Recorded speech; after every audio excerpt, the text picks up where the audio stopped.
प्रिय विद्यार्थियों, लोक प्रशासन की कक्षा में आपका स्वागत है। आज हम नए यूनिट को प्रारंभ करने जा रहे हैं। हम इसमें ग्रेट ब्रिटेन, अमेरिका, फ्रांस और जो नेपाल है आपके सिलेबस में दिया हुआ है, उसकी जो व्यवस्थाएं हैं शासन की, जैसे ग्रेट ब्रिटेन में संसदीय व्यवस्था है, अमेरिका में अध्यक्षीय व्यवस्था है, फ्रांस में मिक्स है। तो इस प्रकार से जो भी व्यवस्थाएं हैं उनके बारे में आज हम अध्ययन करेंगे। तो सबसे पहले आज हम शुरू करते हैं ग्रेट ब्रिटेन में संसदीय व्यवस्था, parliamentary system in great Britain. जैसा कि हम जानते हैं कि ब्रिटेन जो है वो संसदीय लोकतंत्रात्मक शासन व्यवस्था का जनक है। और यहाँ पे क्या है, सदियों पहले ही क्या है, मंत्रिमंडल और संसद जैसी जो संस्थाएं हैं वो क्या है डेवलप हो गई थी। और ब्रिटेन के समान ही भारत, कनाडा, ऑस्ट्रेलिया, जापान, इनमें भी क्या है संसदीय लोकतंत्र है। और वो क्या है, ब्रिटिश जो परंपराएं हैं या ब्रिटिश की जो संसदात्मक व्यवस्था है उससे क्या है प्रभावित है। और ब्रिटेन की जो ये संसदात्मक व्यवस्था है इसको क्या है हम कैबिनेट प्रणाली या उत्तरदायी शासन प्रणाली के नाम से भी क्या है जानते हैं। तो अब हम क्या है इसके परिचय के पश्चात इसकी जो संसदीय व्यवस्था है ब्रिटेन की, इसकी प्रमुख विशेषताओं के बारे में क्या है देखते हैं। ब्रिटिश संसदीय प्रणाली की जो विशेषताएं हैं उनको क्या है हम निम्नलिखित बिंदुओं के माध्यम से पढ़ने का प्रयास करेंगे। पहली जो विशेषता है वो है इसकी दोहरी कार्यपालिका।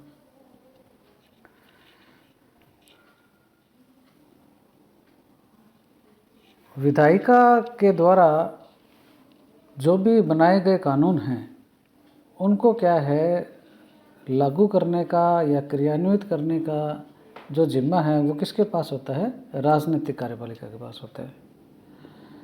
अमेरिका जैसी अध्यक्षात्मक शासन व्यवस्था में क्या है एकल कार्यपालिका का अस्तित्व होता है, जबकि जो संसदीय प्रकार की व्यवस्था है उसमें क्या है दो प्रकार की कार्यपालिकाएं पाई जाती हैं।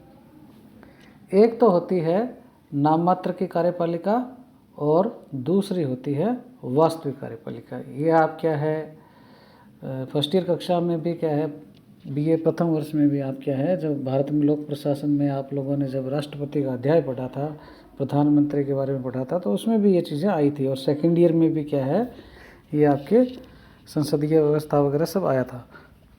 तो ये जो कार्यपालिका है वो क्या है यहाँ दो प्रकार की है। एक तो कैसी है नाम मात्र की कार्यपालिका होती है और दूसरी कैसी होती है वास्तविक कार्यपालिका होती है।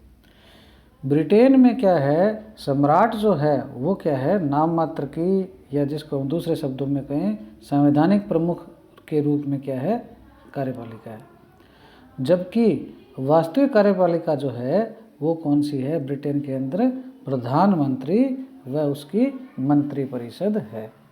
कहने का भाव ये है कि सम्राट जो है वो प्रधानमंत्री और मंत्रिपरिषद जैसा परामर्श देता है उसके अनुसार क्या है वो कार्य करता है। शासन की सारी जिम्मेदारियां वास्तविक कार्यपालिका अर्थात प्रधानमंत्री और उसकी मंत्रिपरिषद जो है उसके द्वारा वहन की जाती है या उसके द्वारा संपन्न की जाती है। कानून निर्माण, नीति निर्धारण और जो कार्यक्रम या नीतियां हैं उनका क्रियान्वयन जो है उसमें क्या है इस वास्तविक कार्यपालिका का क्या है बड़ा महत्वपूर्ण योगदान या भूमिका रहती है। ब्रिटेन के जो सम्राट हैं अर्थात जो नाम मात्र की कार्यपालिका है उसके बारे में कहा जाता है कि वह राज करता है, शासन नहीं। ब्रिटिश सम्राट का जो पद है वो जापान के जैसे क्या है वंशानुगत है। जापान में भी क्या है दो प्रकार की कार्यपालिका है, नाम मात्र और वास्तविक की। तो वहाँ पे भी क्या है जापान में जो सम्राट का पद है वंशानुगत है और ब्रिटेन में भी क्या है सम्राट का पद जो है वो वंशानुगत है। जबकि भारत में क्या है राष्ट्रपति का जो पद है, जो नाम मात्र की कार्यपालिका को हम यहाँ भारत में राष्ट्रपति बोलते हैं, उसका क्या है निर्वाचन होता है, वो वंशानुगत नहीं है। इसीलिए क्या है भारत गणतंत्र भी कहलाता है। तो ब्रिटेन में ये जो दोहरी कार्यपालिका है उसके बावजूद भी क्या है, संसदीय प्रणाली जो है उसके विशेष लाभ हैं और वो क्या है, शासन संचालन में क्या है, सहयोग ही देते हैं। तो इस प्रकार से क्या है, ब्रिटिश संसदीय प्रणाली है उसकी एक विशेषता क्या हो गई, दोहरी कार्यपालिका। इसके पश्चात जो दूसरी विशेषता है वो है विधायिका एवं कार्यपालिका में घनिष्ठता। अध्यक्षात्मक शासन प्रणाली में तो क्या होता है, जो शासन के अंग हैं, 3 अंग होते हैं शासन के, हम पढ़ भी चुके हैं पूर्व में पिछली कक्षाओं में, कार्यपालिका, विधायिका और न्यायपालिका। तो अध्यक्षात्मक शासन प्रणाली जो होती है उसमें शासन के अंग जो होते हैं उनके मध्य क्या है, शक्ति पृथक्करण का नियम पाया जाता है। और इसके अलावा वहाँ पे एक और सिद्धांत का पालन किया जाता है, वो है चेक एंड बैलेंस, अवरोध व संतुलन का सिद्धांत वहाँ पे लागू होता है। परंतु संसदीय कार्यपालिका जो है उसमें विधायिका तथा कार्यपालिका के मध्य एकदम सटीक या वाटर टाइट जो पृथक्करण है, एयर टाइट जो कहते हैं, वो नहीं होता, बल्कि घालमेल होता है, संयुक्तीकरण होता है।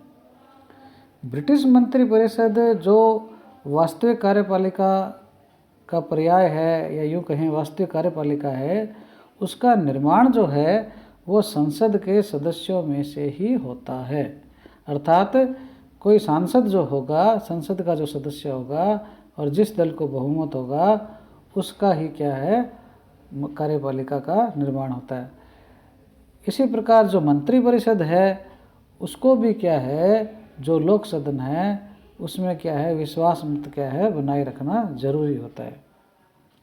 और यदि लोक सदन में विश्वास खो देते हैं तो मंत्रिपरिषद को क्या है, त्यागपत्र देना पड़ता है। इसके अलावा दूसरी ओर मंत्रिपरिषद की सलाह पर सम्राट जो है वो लोक सदन को क्या है, विघटित भी कर सकते हैं। वास्तविक कार्यपालिका इस प्रणाली में कानून निर्माण कर उसकी स्वीकृति में भी महत्वपूर्ण भूमिका निभाती है। अर्थात जो विधायिका है वो क्या है, वास्तविक कार्यपालिका के द्वारा जो विधि का ड्राफ्ट या प्रारूप बनाया गया है उसको स्वीकृति जो है वो विधायिका ही प्रदान करती है। तो कहने का भाव ये है कि विधायिका में से ही कार्यपालिका बनती है और कार्यपालिका के जो कानून नियम हैं उनको विधायिका क्या है, स्वीकृति प्रदान करती है। इस प्रकार से विधायिका और कार्यपालिका में क्या है, घनिष्ठता पाई जाती है। इसके पश्चात तीसरी विशेषता है वो है अनिश्चित कार्यकाल। संसदात्मक जो प्रणाली है उसमें वास्तविक कार्यपालिका का कार्यकाल क्या होता है, अनिश्चित होता है, क्योंकि नियमानुसार मंत्रिपरिषद को क्या है, विधायिका का क्या है, समर्थन प्राप्त होना चाहिए। यदि किसी प्रकरण पर सरकार यानी मंत्रिपरिषद की हार हो जाती है या अविश्वास प्रस्ताव पारित हो जाता है या अन्य परिस्थितियां उत्पन्न हो जाती है तो कार्यपालिका समय से पूर्व ही त्याग कर देती है या त्याग पत्र दे देती है या विघटित या समाप्त हो जाती है। ब्रिटेन में लोक सदन तथा मंत्रिपरिषद दोनों का कार्यकाल क्या है, 5 वर्ष निश्चित है, किंतु अनिश्चितता के बादल हमेशा मंडराते रहते हैं। यदि लोक सदन में किसी एक दल का स्पष्ट बहुमत न हो तो संसदीय प्रणाली के जो दोष हैं वो और ज़्यादा उजागर होते हैं। तो इस प्रकार से क्या है, जो लोक सदन है उसके विश्वास पर क्या है, मंत्रिपरिषद टिकी रहती है, अर्थात उसका क्या है, अनिश्चित कार्यकाल होता है। अगली जो चौथी विशेषता है संसदीय व्यवस्था की वो है सामूहिक एवं व्यक्तिगत उत्तरदायित्व। संसदीय शासन व्यवस्था में वास्तविक कार्यपालिका अर्थात प्रधानमंत्री व उसकी मंत्रिपरिषद एक इकाई के रूप में क्या है, कार्य करती है। प्रधानमंत्री उसका नेतृत्व करते हैं मंत्रिपरिषद का, और कार्यपालिका के समस्त निर्णय सामूहिक रूप से सभी मंत्रियों द्वारा लिए जाते हैं। अतः कहा जा सकता है कि मंत्री जो हैं वो एक साथ ही तैरते हैं और एक साथ ही डूबते हैं, किसी एक मंत्री या विभाग पर आरोप लगने का तात्पर्य सरकार पर आरोप लगना है। अतः इस हार की स्थिति में संपूर्ण मंत्रिपरिषद को क्या है, त्यागपत्र देना पड़ता है। यही सामूहिक उत्तरदायित्व की अवधारणा है। लेकिन सामूहिक उत्तरदायित्व के साथ साथ व्यक्तिगत उत्तरदायित्व का सिद्धांत भी लागू होता है। यदि कोई मंत्री अयोग्य, भ्रष्ट या अकर्मण्य हो जाए तो उसके सारे दोष जो हैं वो मंत्री के ही माने जाएंगे। ऐसी स्थिति में व्यक्तिगत उत्तरदायित्व का सिद्धांत लागू होता है और उस मंत्री को जो अयोग्य, भ्रष्ट या अकर्मण्य हो गया है, केवल उस एक मंत्री को ही त्यागपत्र देना होता है या उसको क्या है, पद से हटा दिया जाता है। इस प्रकार से सामूहिक और व्यक्तिगत उत्तरदायित्व ब्रिटिश संसदीय प्रणाली में लागू है। इसके पश्चात प्रधानमंत्री की प्रमुखता अगली विशेषता है। बेजहॉट ब्रिटिश प्रशासन के चिंतक रहे हैं। वो कहते हैं कि मंत्रिपरिषद संसद की एक समिति की भांति है जिसे राष्ट्र पर शासन करने के लिए क्या है, चुना जाता है।